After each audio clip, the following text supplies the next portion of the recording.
Bonjour à tous. 3 bovins étaient contaminés par la dermatose nodulaire. 3 jours après l'abattage d'un troupeau de 83 bêtes dans le Doubs, les analyses ont permis de confirmer 3 cas d'infection au total. Des prélèvements de nodules et de sang qui révèlent la présence du virus avant la vaccination.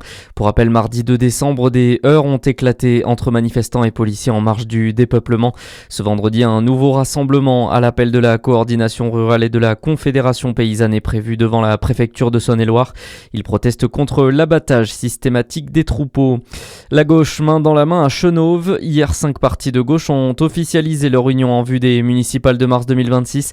Les socialistes, le PCF, les écologistes, Génération et Place Publique se rassemblent derrière le maire sortant, Thierry Falconet. Seule la France Insoumise a choisi de faire cavalier seul. Mobilisation au tribunal de Chalon-sur-Saône. Une vingtaine d'avocats se sont rassemblés hier devant le tribunal judiciaire pour protester contre le projet de réduction des procédures d'appel. Une action symbolique alors que le ministre de la Justice lançait au même moment une concertation sur cette réforme. Le décret prévoit notamment de limiter les possibilités d'appel pour les petits litiges et d'instaurer un filtrage des recours. Selon le ministère, ces mesures doivent permettre de désengorger les cours d'appel. À la une en France, 3 régions en situation épidémique. La grippe est bien de retour en France. Pour se protéger et protéger les autres, le plus efficace reste la vaccination.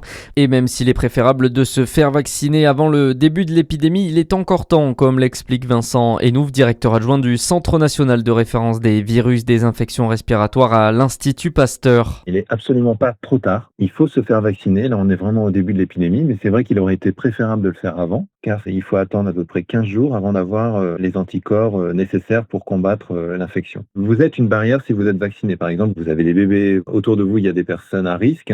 Eh bien, il est préférable d'être vacciné. Comme ça, vous n'allez pas diffuser le virus à d'autres personnes. Et puis, je dirais que si la personne se sent un peu malade avec une toux, mal à la gorge, etc., le fait de porter un masque évite toute diffusion de particules virales et donc diffusion de la maladie. Et l'hiver dernier, le virus a provoqué la mort de 17 000 personnes contre 10 000 en moyenne les années précédentes.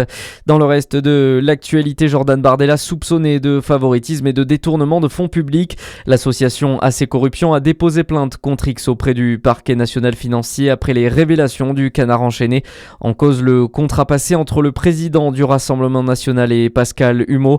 Le média-trainer aurait été payé grâce aux fonds du Parlement européen en vue de la présidentielle de 2022. Et puis c'est parti pour la fête des Lumières à Lyon. Elle débute aujourd'hui. Lyonnais touristes pourront admirer 23 œuvres à travers la ville. La 26e édition de la fête des Lumières, c'est jusqu'à lundi à Lyon. À suivre votre météo sur Fréquence Plus.